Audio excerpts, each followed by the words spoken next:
bendiga, queridos hermanos. Hoy vamos a iniciar el estudio de un nuevo libro. Amén. Amén. Y es el libro de Daniel. Así que vamos a comenzar con la introducción para iniciar este estudio, la introducción al libro de Daniel. Amados hermanos, nosotros a lo largo de la Biblia podemos ver que aquellas personas que sobresalieron por su fidelidad a Dios, que han mostrado integridad, pasión por las cosas de Dios, realmente son un ejemplo para cada uno de nosotros. Pero muchos suelen pensar que eso tiene que ver con que en esos tiempos se vivía de otra manera, ¿no? Como bueno, excusándose que es imposible vivir en fidelidad, en integridad, en un mundo como en el que vivimos, ¿no? Algunos se preguntan que si hombres como Daniel, David, o mujeres como Ruth o Débora hubiesen vivido en el siglo XXI, donde todo es tan cambiante, donde la maldad realmente está dando pasos agigantados, bueno, que tal vez no hubiesen sido tan fieles como lo fueron, porque bueno, es otro contexto histórico. Eso es lo que piensan muchas personas para tratar de justificar su vida mediocre frente a Dios, ¿no? Ese cristianismo mediocre que muchos viven. Pero bueno, a través de este libro vamos a echar por tierra todos esos pensamientos, porque este libro trata sobre la primer parte, ¿no? Después, bueno, hay revelaciones respecto a los tiempos finales, pero bueno, la primera parte habla sobre la vida de Daniel, ¿no? Que fue tomado cautivo, ¿sí? Por el imperio babilónico, con solo 14 o 15 años, ¿no? Pero estamos hablando que en su momento era una sociedad, Babilonia era una sociedad que vivía en pecado, que realmente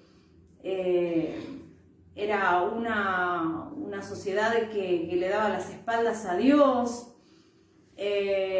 O sea, era muy difícil mantener la fidelidad de Dios en un entorno como era lo que se vivía en aquellos días en Babilonia, ¿no? Entonces, bueno, las personas que tratan de justificar como bien lo dije y valga la redundancia, su vida mediocre frente a Dios, consideran que para poder vivir en fidelidad y en integridad con Dios deberíamos, no sé, mudarnos al desierto o vivir en un monasterio lejos de la sociedad, porque bueno, la vida secular y la vida espiritual no pueden convivir juntas. Esa es la excusa, ¿no?, que manifiestan mucho, pero justamente es lo que vamos a analizar y aquí en la palabra de Dios, en este libro, y que va a echar por tierra ese pensamiento, ya que aquí en el libro de Daniel se narra la historia de un joven de aproximadamente 14, 15 años, que repentinamente fue desarraigado de su familia, de su tierra, y fue llevado cautivo a la capital del imperio más poderoso del mundo, que en aquellos días fue Babilonia. Y la Babilonia que conoció Daniel vino a ser en el mundo antiguo el modelo de lo que hoy conocemos como el secularismo, ¿no? Que es una división entre lo político y lo religioso, entre la ostentación mundana que no se rige por lo religioso. Y es interesante, hermanos, que en el libro de Apocalipsis hace referencia a la Babilonia, ¿sí?, como una figura del poder secular contrario a Dios. Así que esa era la Babilonia en la que comenzó a vivir Daniel, en la cual él perseveró en integridad y en fidelidad para con Dios. Así que no hay excusas para decir, no, pero yo podría llegar a ser más fiel si hubiese vivido en esos tiempos, o si me iría a vivir en un lugar desierto. No tiene que ver el entorno en el que vivas. Si quieres ser fiel, tú puedes ser fiel por medio de la gracia de Dios, así como lo fue Daniel y como lo fueron también sus amigos, Ananías, Azarías y Misael. Amén. Entonces, bueno, allí fue a parar Daniel, en Babilonia, ¿sí? Un lugar realmente muy difícil para mantener la fidelidad a Dios, pero ellos la mantuvieron. Amén. Y estamos hablando en sus comienzos, ¿no?, de un joven adolescente de 14 años tan solamente, y sus amigos también eran muy jovencitos. Así que bueno, entendiendo esto, vamos a leer los primeros versículos del libro de Daniel para ir avanzando en esta introducción al libro. Dice Daniel capítulo 1, versículos 1 al 6. En el año tercero del reinado de Joacín, rey de Judá, vino Nabucodonosor, rey de Babilonia, a Jerusalén y la sitió. Y el Señor entregó en sus manos a Joacín, rey de Judá, y parte de los utensilios de la casa de Dios, y los trajo a tierra de Sinar, a la casa de su Dios, y colocó los utensilios en la casa del tesoro de su Dios.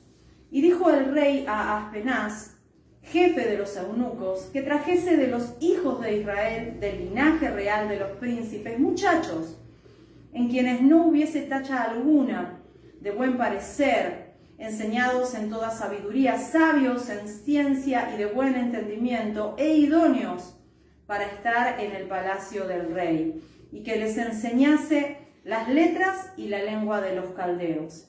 Y les señaló el rey ración para cada día de la provisión de la comida del rey y del vino que él bebía, y que los criase 3 años, para que al fin de ellos se presentasen delante del rey. Entre estos estaban Daniel, Ananías, Misael y Azarías, de los hijos de Judá. Bueno, para comenzar a desarrollar la introducción a este libro, tenemos que conocer primeramente el contexto histórico. Amén. En el versículo 1 nos habla de 2 pueblos.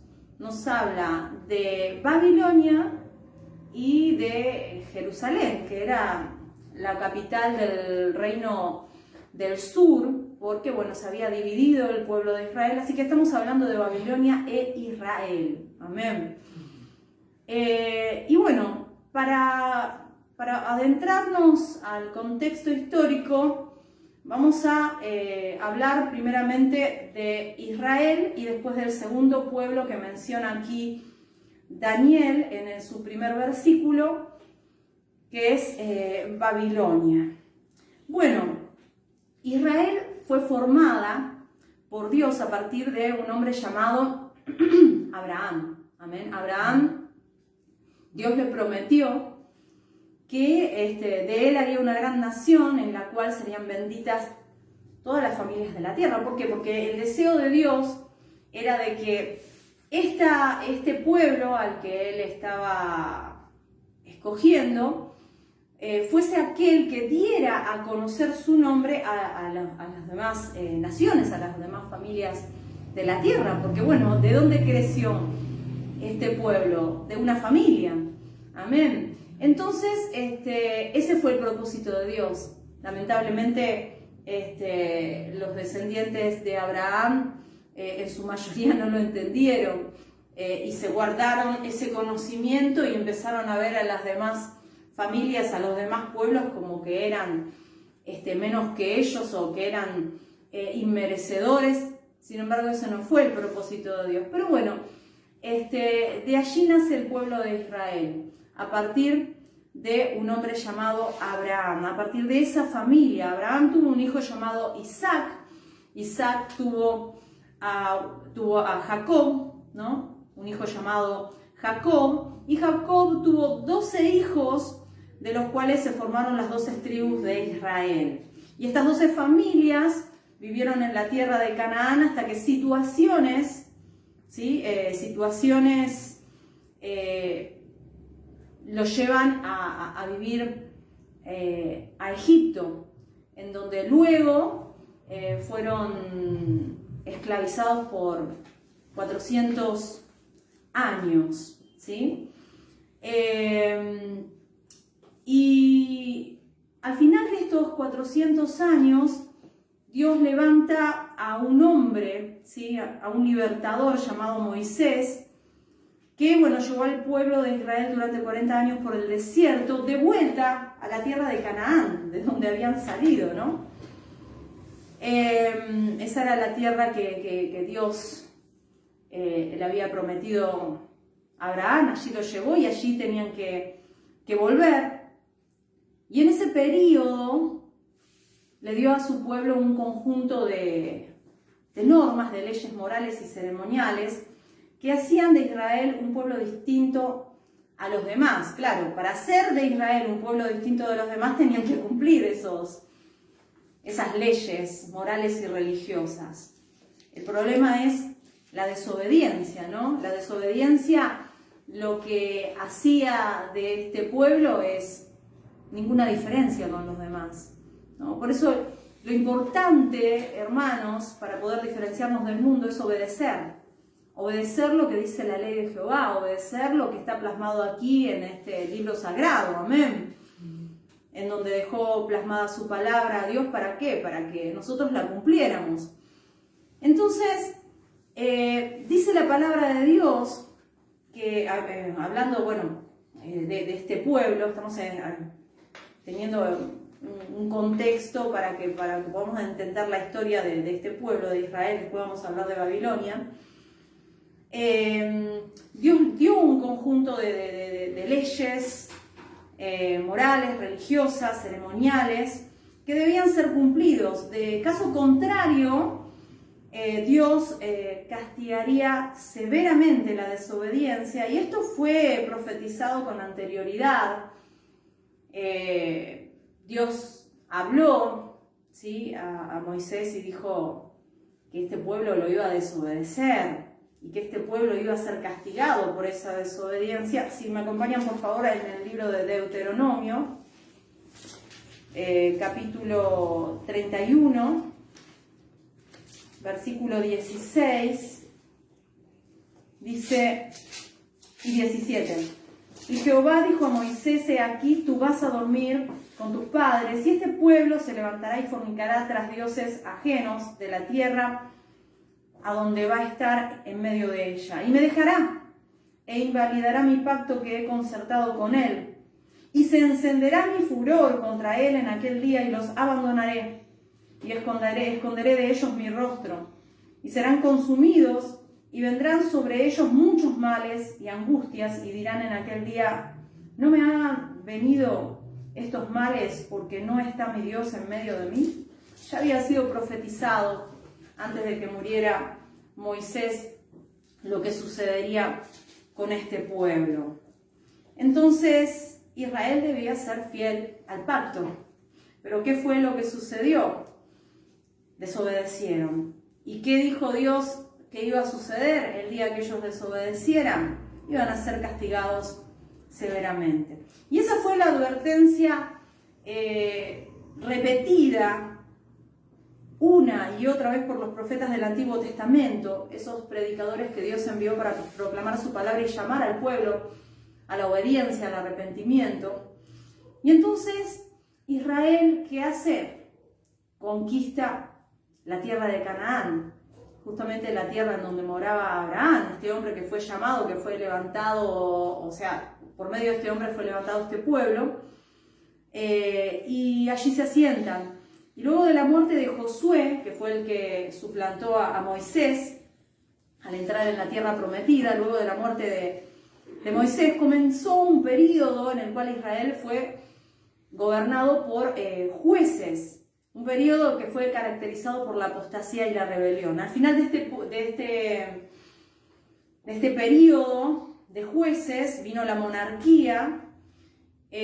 ¿Por qué? Porque los israelitas quisieron ser gobernados por reyes como las demás naciones. Claro, el pueblo empezó a quitar la mirada que tenían puesta en Dios y comenzaron a mirar a las demás naciones. Y dijeron, queremos un rey. Ellos ya tenían un rey. Jehová era su rey, pero ellos no lo estaban reconociendo como rey. Entonces Dios dice, bueno, quieren un rey. Van a tener un rey. Y ese rey le dice a Samuel, diles cómo los va a tratar, porque el primer rey fue Samuel y el segundo rey fue David, que bueno, fue la mejor época, digamos, que tuvo el pueblo de Israel. Pero yo quisiera que leyéramos 1 Samuel, en donde este pueblo pide un rey, ¿no? Qué ridiculez. Ellos ya tenían un rey, pero no lo reconocían, Jehová.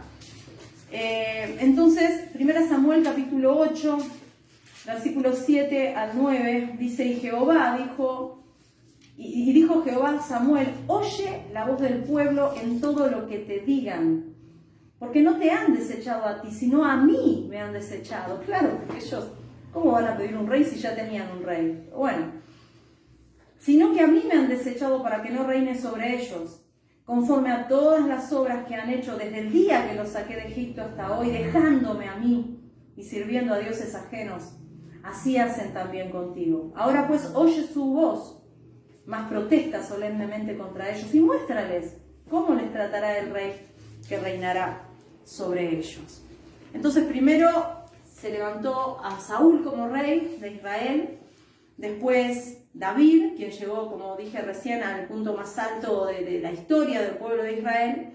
Y después de David vino su hijo Salomón, quien comenzó bien en su reinado, pero terminó en una apostasía escandalosa que trajo como resultado el castigo de Dios en los días de el hijo de Salomón, que es Roboam, que cuenta la historia que cuando Roboam ascendió al trono de Israel, el pueblo pide una rebaja de impuestos y este joven, en su insensatez, este joven rey, responde agravando aún más los impuestos, y esto trae como consecuencia la división del pueblo de Israel, y estas 12 tribus se dividen en 10 tribus, que son las 10 tribus, le dicen las 10 tribus del norte, ¿sí?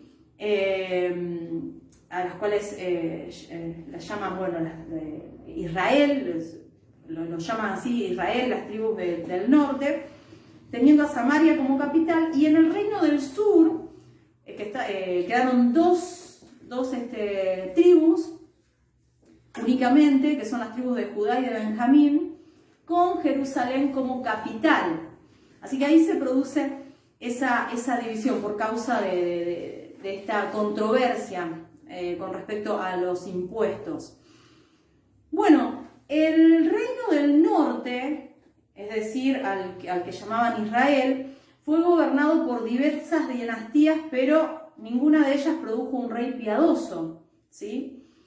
Y tal como se había advertido a través de los profetas, ellos son los primeros en ser cautivos por el rey de Asiria, ¿sí? Las 10 tribus fueron las primeras que fueron cautivas por el rey de Asiria, que era quien hasta ese momento estaba gobernando lo que se conocía hasta ese momento como la mayor cantidad de territorio, ¿sí? De lo que se conocía como mundo en ese tiempo.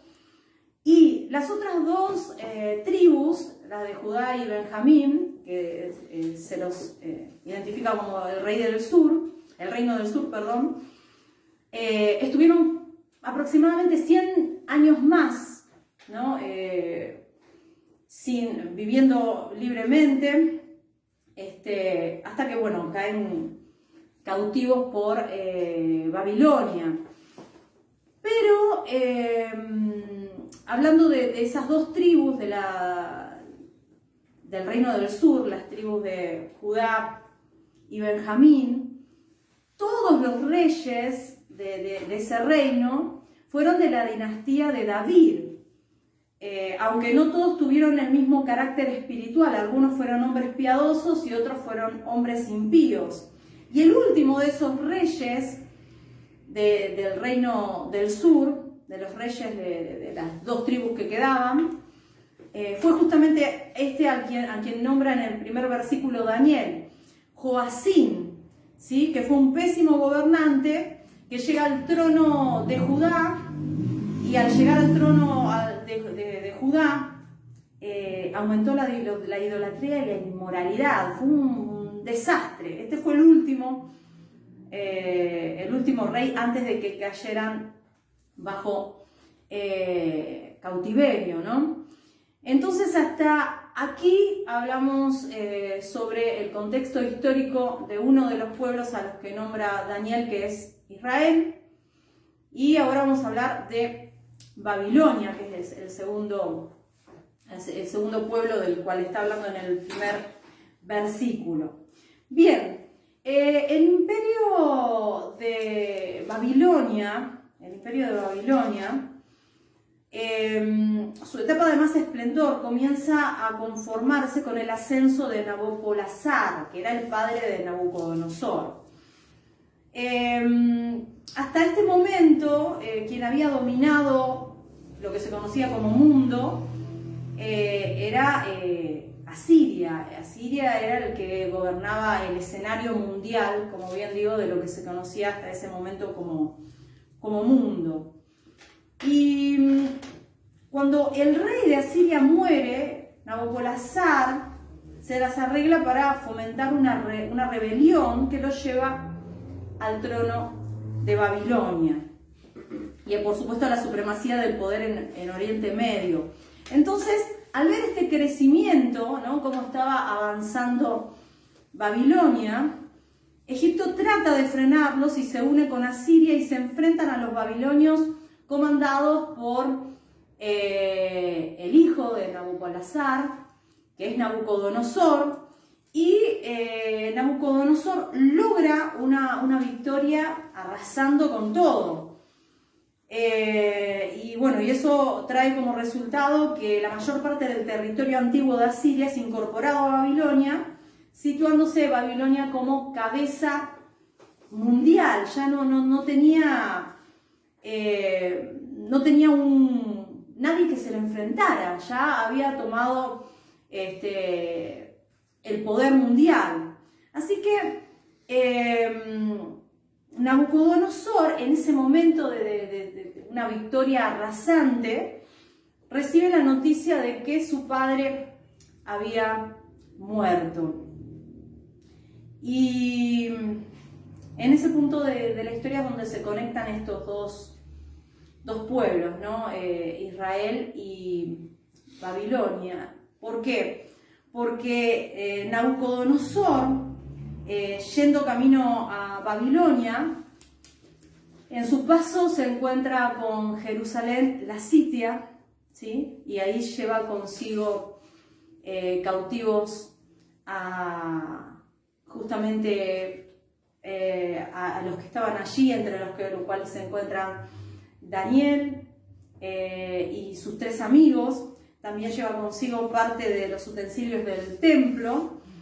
Y leamos el versículo 2, dice, y el Señor, escuchen bien, el Señor entregó en sus manos a Joacín, rey de Judá, y parte de los utensilios de la casa de Dios, y los trajo a la tierra de Sinaí, a la casa de su Dios, y colocó los utensilios en la casa del tesoro de su Dios. Noten lo que dicen acá porque es algo impresionante. ¿Quién fue que, porque cualquiera podría decir, bueno, ¿qué pasó acá? ¿Por qué ganó Nabucodonosor? ¿Por qué tomó cautivo al pueblo de Israel?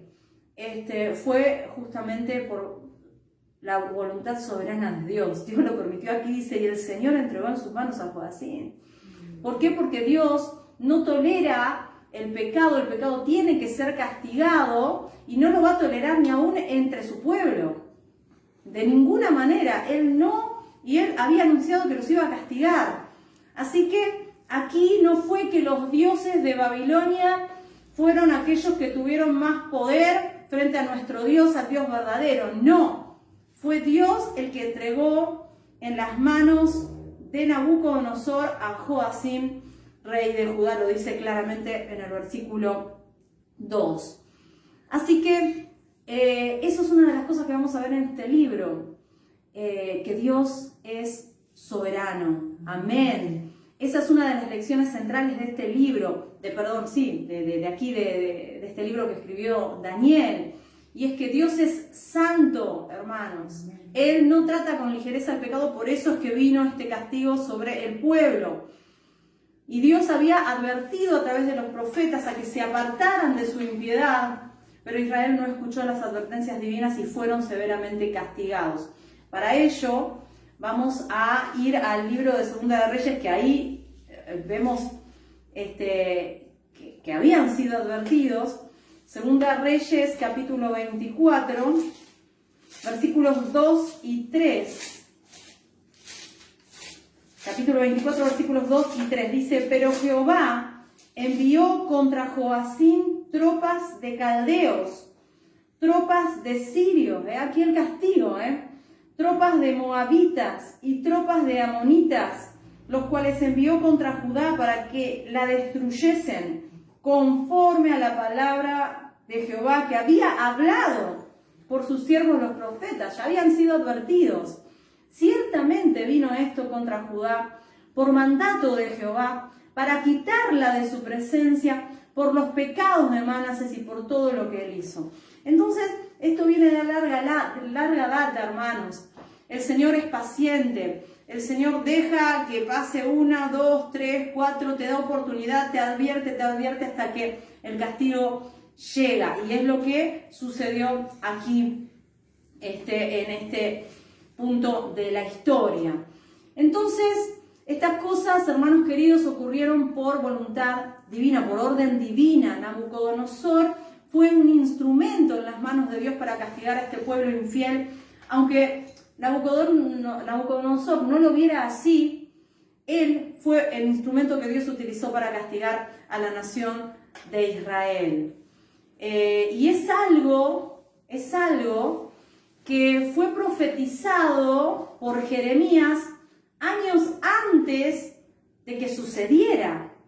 No muchos años antes, porque son más o menos de la misma época, Jeremías y Daniel. Jeremías es un poco mayor que el profeta Daniel en el tiempo en donde se desarrollan todos estos eventos.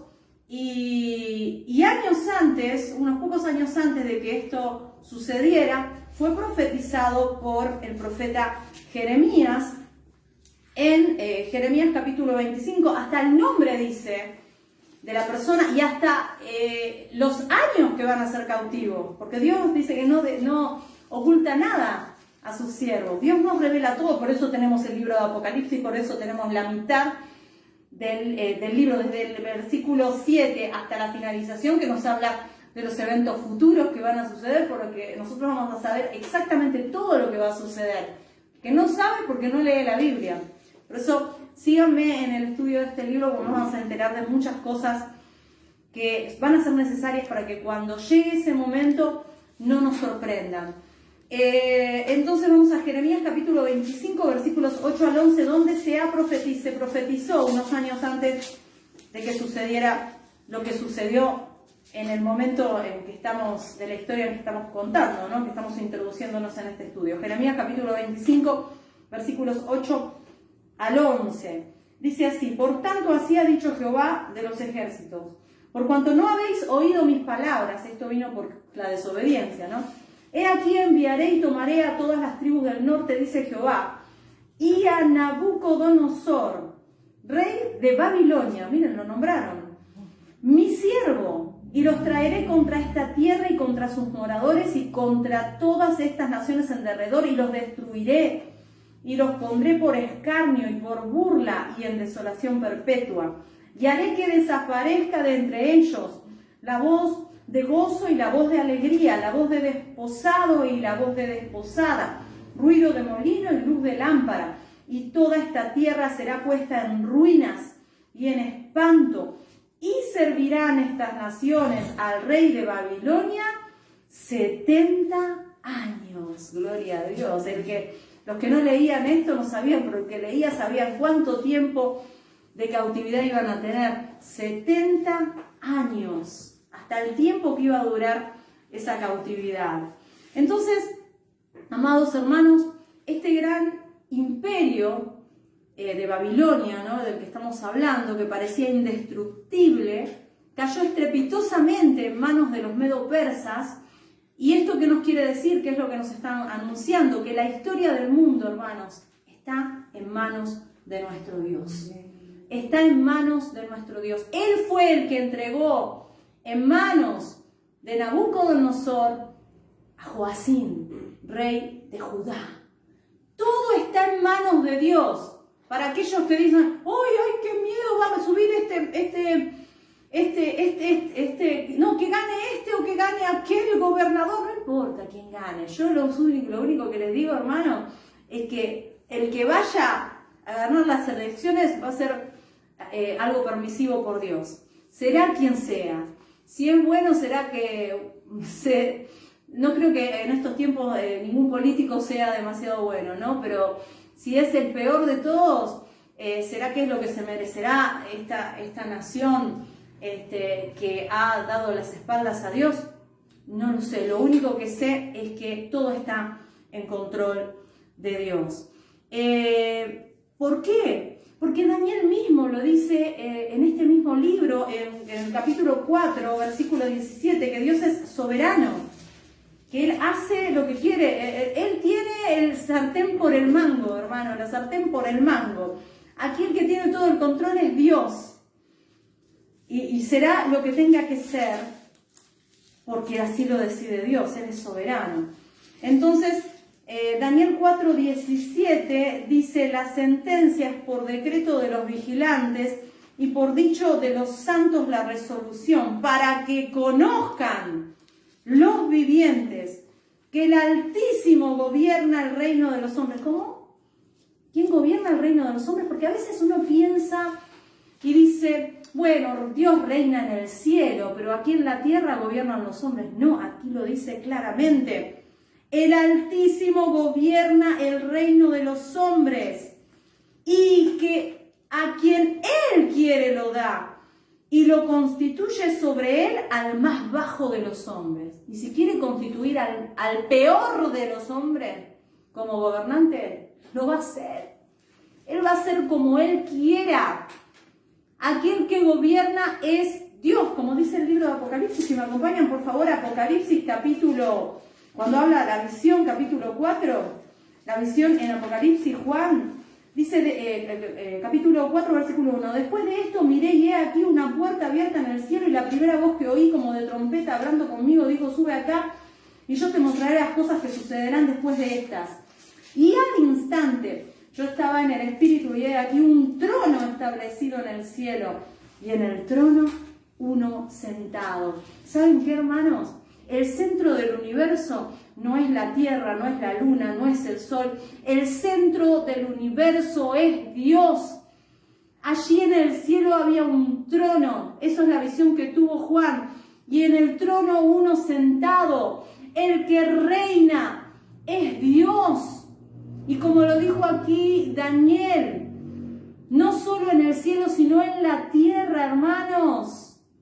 El que piensa que por todos los conflictos que están atravesando el mundo, puede llegar a pensar, pero ¿dónde está Dios? Es porque anda por vista y no por fe. Porque el que reina es Dios, hermanos. Frente a cualquier dificultad que podamos atravesar, el que reina es Dios. Por eso no temas. Daniel y sus amigos no temieron, aún siendo llevados cautivos a Babilonia, por Babilonia, hermanos. Ellos permanecieron en fidelidad cuando muchos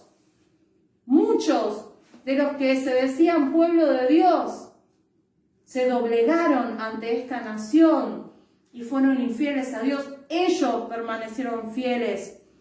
Y así como ellos permanecieron fieles, nosotros también podemos permanecer fieles, porque ellos eran hombres comunes y corrientes, como cualquiera de nosotros, hermanos. Pero ¿saben qué? Ellos se aferraron a la gracia de Dios, la misma gracia de Dios y el mismo Dios, porque Dios no cambia, que nosotros tenemos, hermanos. Alabado sea el nombre del Señor. El Altísimo gobierna en el reino de los hombres, eso es claro. Lo podemos ver en Daniel 2:20. Gloria a Dios. Dice, y Daniel habló y dijo, sea bendito el nombre de Dios de siglo en siglo, porque suyos son el poder y la soberanía y de la sabiduría. Gloria a Dios. Es suyo el poder. Él es soberano y es uno de los temas centrales de este libro, hermanos. No tengamos miedo. El Señor está con nosotros.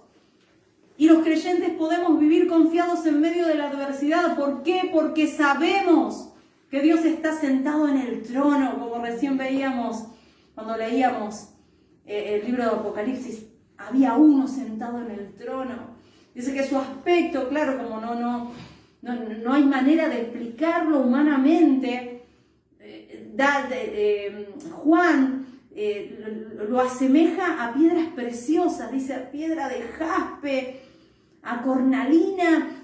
Trata de manifestar la majestuosidad que es imposible en términos humanos, pero el que estaba sentado en ese trono es nuestro Dios, hermanos, y Él gobierna. Él gobierna, hermanos, no el hombre.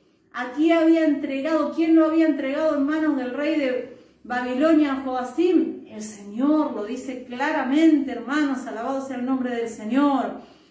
Y saben que Daniel y sus amigos sabían que Dios no había dejado de ser Dios, que Él no se había quedado en la tierra de Israel, mirando como sin hacer nada, ¿no?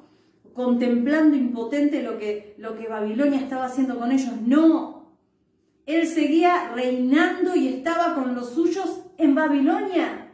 Él está con nosotros aún en medio de toda esta perversidad que estamos viviendo. En el lugar del mundo que te encuentres, en la situación más peligrosa que puedas llegar a encontrarte, el Señor sigue reinando allí. Alabado sea el nombre del Señor. Y saben que estos jóvenes podían seguir siendo fieles, aún en aquella nación pagana e inmoral, hermanos queridos. Y saben que este cautiverio inició una etapa en la historia de Israel, este exilio babilónico que puso final a la existencia de Israel como nación teocrática independiente. ¿A qué me refiero?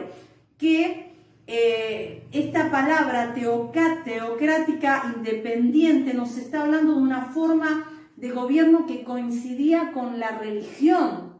O sea, los jefes de Estado, las políticas de Estado concordaban con los principios de la religión dominante. Eso era lo que, bueno, perdió, puso punto final a ese estado, ¿no? la teocracia tiene que ver con que el poder reside en Dios.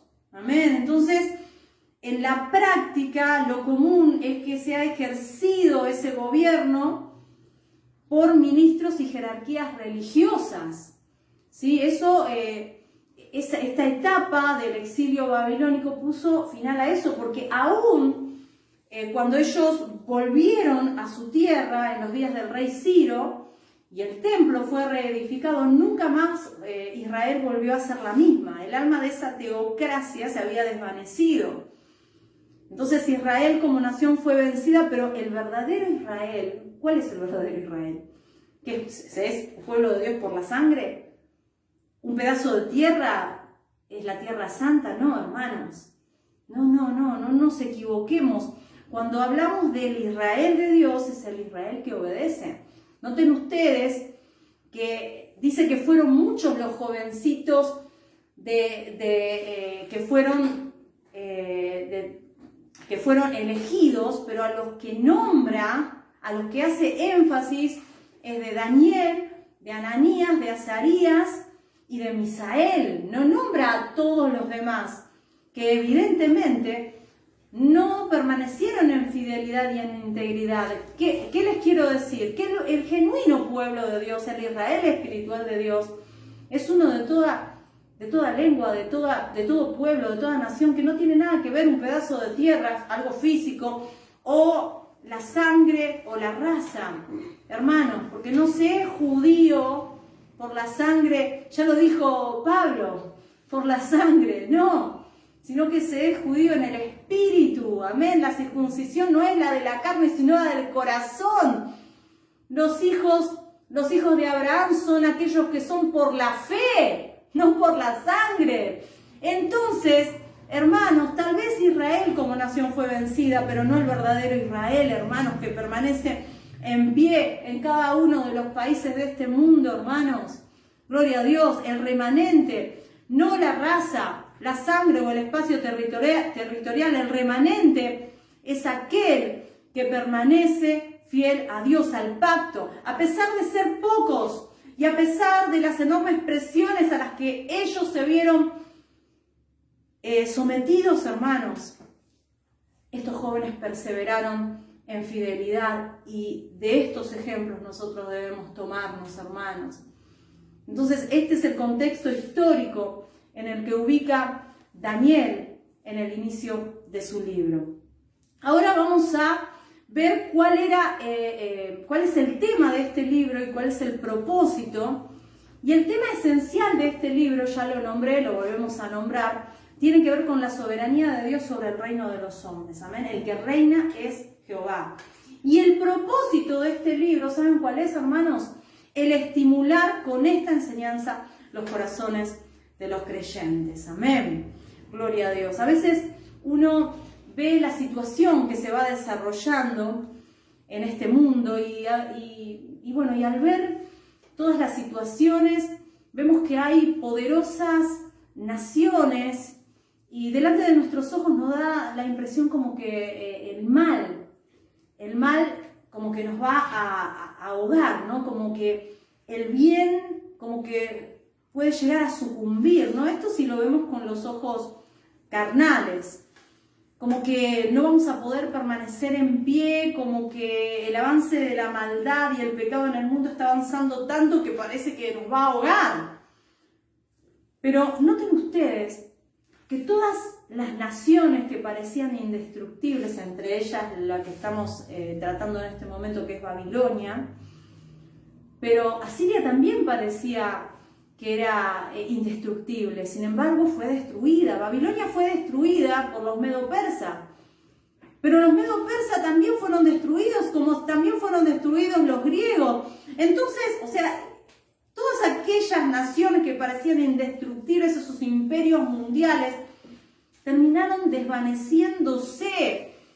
Por lo tanto, amados hermanos, lo que tenemos que entender es que la historia humana, a lo que está desembocando, en lo que va a desembocar, es en el reino del Mesías, el reino eterno del Mesías, en el cual los justos resplandecerán con el resplandor del firmamento, como el resplandor del firmamento, hermanos. Hacia allí se dirige la historia humana, hacia la victoria final del pueblo de Dios, que no tiene, vuelvo y repito, no tiene que ver con una raza o con un territorio físico, hermanos, sino con un pueblo de toda lengua, de toda tribu y de toda nación que se somete al gobierno del Hijo de Dios. ¿Por qué? Porque estamos en manos de aquel que tiene todo el control, que tiene todo el poder en sus manos. Esta es la gran lección del libro de Daniel. Alabado sea el nombre del Señor.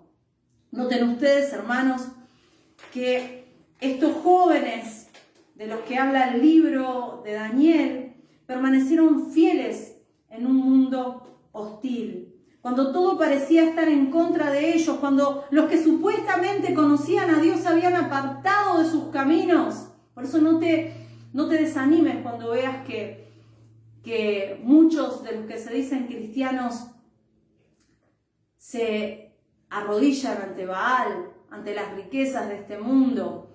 Y cada vez parece como que fuéramos menos nosotros, hermanos, pero permanezcamos fieles a Dios. Porque así como estos jóvenes pudieron ser fieles, nosotros también podemos ser fieles porque nuestro Dios sigue siendo el mismo. Sigue sentado en su trono, reinando de manera soberana. Saben que Daniel y sus amigos pudieron perseverar. ¿Por qué? Porque conocían a su Dios. Justamente en Daniel 11:32 dice, y el pueblo que conoce a su Dios se esforzará y actuará. Es así, hermanos, los que conocemos a Dios vamos a perseverar en este mundo tan hostil, en este mundo que se va adelantándose, ¿no? con pasos agigantados en su maldad, en su odio, pero nosotros podemos seguir siendo luminares en medio de tanta oscuridad, hermanos. ¿Saben por qué? Porque esto es aquello que hace la diferencia entre una fe vigorosa y activa y una débil y mediocre, hermanos. ¿Saben qué? Moisés enfrentó la furia del faraón porque se sostuvo como viendo al invisible. Debemos perseverar, hermanos, a pesar de todo. Hermanos, nunca ha sido fácil ser fiel para el pueblo de Dios. Nunca, nunca. Sabemos que por el libro de Levítico, algunas de las prácticas inmorales que fueron comunes en Egipto, de donde salió el pueblo de Israel, siguieron y se hicieron comunes en la tierra de Canaán, a la tierra en donde llegaron, hermanos. O sea que no es fácil ser fiel, pero no es imposible, hermanos. No seas uno más del montón. Sal de en medio del montón y atrévete a ir contra la mayoría, hermanos. El Señor ya lo dijo, que el camino ancho es el que lleva a la perdición. Muchos lo transitan, pero el camino que lleva a la vida eterna es un camino angosto. Muy pocos lo transitan, es un camino difícil. Atrévete, sé valiente a ir contra la mayoría. Seamos luz, luminares en medio de estas densas tinieblas. ¿Saben qué es lo que tenía que hacer el pueblo de Israel? Debía obedecer y apartarse del pecado. Y eso es lo que tenemos que hacer, hermanos. A eso nos llama el Señor. Si me acompañan, por favor, al libro de Levítico. Levítico, capítulo 18. Levítico, capítulo 18, versículo 26. Dice, guardad pues vosotros mis estatutos y mis ordenanzas, y no hagáis ninguna de estas abominaciones, ni el natural, ni el extranjero que mora entre vosotros, porque Dios nunca hizo acepción de personas. Dios no era que, este es mi pueblo, son los de esta raza, los que tienen esta sangre. No, el propósito de Dios al llamar a Abraham para levantar de él una nación que bendijera a las demás familias, que dieran a conocer su nombre. Por eso siempre Dios habla del extranjero. porque tenían que ganar a otros. Tenían que dar a conocer su nombre para que otros de otros pueblos se convirtieran en pueblo de Dios, porque el pueblo de Dios no es la raza, no es por raza, no es por sangre. El pueblo de Dios es todo aquel que reconoce su pecado y se somete al gobierno de Dios en obediencia a las leyes plasmadas aquí en las Sagradas Escrituras, amados hermanos. Y eso fue lo que hizo de Daniel y sus amigos personas fieles. Amén, el conocer a su Dios.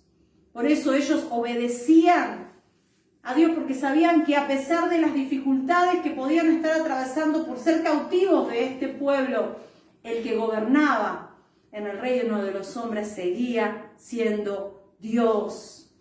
Estos jóvenes se guardaron en pureza y en santidad y de ese modo dieron testimonio del Dios al cual servían.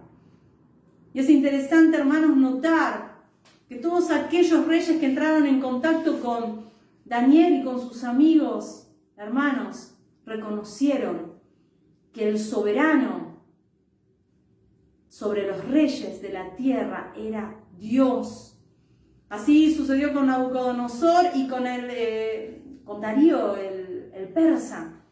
Hermanos, ellos terminaron honrando a Dios. ¿Por qué? Por la actitud, por la fidelidad de estos siervos de Dios. Hermanos, alabado sea el nombre del Señor. Por eso, hermanos, ¿saben qué? Estos 4 hombres se decidieron a vivir para la gloria de Dios y esto causó un impacto profundo en estos 2 imperios, el babilónico y el medo-persa. Y eso es lo que nosotros debemos lograr, hermanos. Un impacto en la sociedad para que otros alaben y glorifiquen el nombre del soberano Rey de los reyes de la tierra. Gloria a Dios, santo es el nombre del Señor. Y saben que este hombre, Daniel, es el prototipo de un hombre piadoso en un mundo pagano. Y a él debemos nosotros imitar. Hermanos, ¿saben qué prototipo es el modelo original del cual se hacen las demás copias?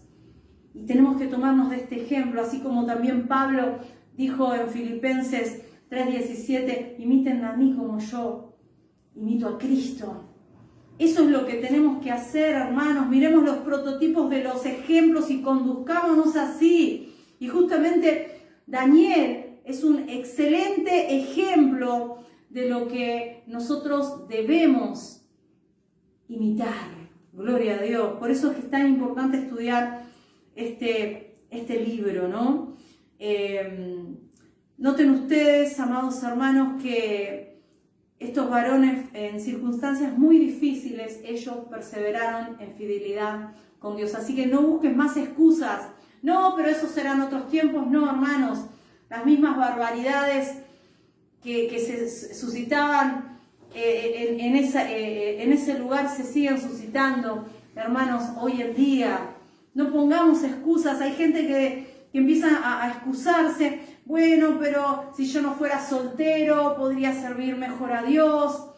Y el casado, no, si yo fuera casado, pudiera servir mucho mejor a Dios. Tal vez el que trabaja en una oficina dice, bueno, pero si yo tuviera mi negocio propio, pudiera servir mejor a Dios. Hermanos, dejémonos de pensar variadas excusas para tratar de tapar esa mediocridad espiritual en la cual no te estás comprometiendo con Dios.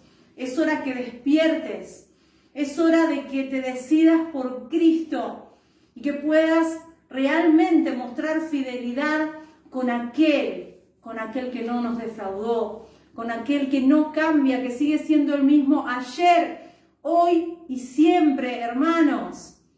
No pongas como excusa las circunstancias que se suscitan alrededor tuyo. Tienes la misma gracia que estos jóvenes. Está disponible para cualquiera de nosotros. Gloria a Dios. Y verdaderamente, hermanos, debemos mantener esta misma integridad. Saben que Ezequiel fue un profeta que bueno, también es del mismo tiempo de Daniel, y hablando del juicio de Dios, ¿no? Del juicio de Dios que iba a traer sobre Jerusalén, hace mención a 3 personas, las cuales son un ejemplo de santidad, un ejemplo de integridad, y miren a quienes nombra. Vamos al libro de Ezequiel, capítulo 14, versículos 12 al 14. Dice así: vino a mí palabra de Jehová diciendo: hijo de hombre, cuando la tierra pecare contra mí rebelándose pérfidamente, y extendiere yo mi mano sobre ella, y le quebrantare el sustento de pan, y enviare en ella hambre, y cortare de ella hombres y bestias, si estuvieren en medio de ella estos 3 varones, Noé, Daniel y Job, ellos por su justicia librarían únicamente sus propias vidas, dice Jehová el Señor. Y saben que de estos 3 hombres que señalan aquí, que manifiesta aquí, el único que estaba vivo era Daniel. Y en esta época en donde escribe esta profecía Ezequiel, era un joven Daniel. Así que no hay excusa para los jóvenes, no, pero lo que pasa es que no era un viejito que ya había vivido su vida, era un joven, hermanos. Ezequiel menciona a Noé, Daniel y Job, y escoge a estos 3 personajes que representan lo que era la verdadera piedad del pueblo. Hermanos, no era un viejito Daniel, era el único vivo de los 3 personajes que nombra. Y después, el mismo Ezequiel, hablando del rey de Tiro en un lenguaje irónico, en Ezequiel 28:3, dice: tú eres más sabio que Daniel.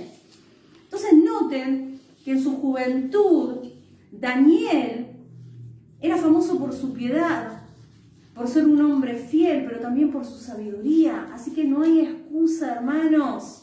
Si realmente queremos ser luminares en este mundo, no hay excusa, ni que eres demasiado joven, ni que eres demasiado anciano. El Señor quiere obrar y puede obrar en cualquiera de nosotros, hermanos, porque no tiene que ver con nuestras capacidades, sino con el poder de Dios. Alabado sea el nombre del Señor. Entonces, hermanos, no hay excusa, no hay excusas. ¿Saben que muchos israelitas fueron llamados al cautiverio en el tiempo de Daniel? Sí, pero muy pocos tomaron la resolución de no comprometer sus principios, hermanos. La piedad nunca ha sido ni será el camino más popular. No, hermanos. El que decide ser fiel a Dios debe saber de antemano que por ese camino no transita mucha gente. Por lo que si decides imitar a Daniel, tendrás que pagar un precio muy alto por ello. Porque tristemente encontrarás en la iglesia que no todos aquellos que profesan ser creyentes quieren alcanzar este mismo grado de fidelidad, hermanos. Entonces, noten ustedes, hermanos queridos, que si vamos a la historia bíblica, Elías, hermanos queridos, ¿recuerdan a Elías? Dijo: yo solo he quedado de los que adoran a Jehová, y ahora me buscan para matarme. ¿Y qué le dijo Dios?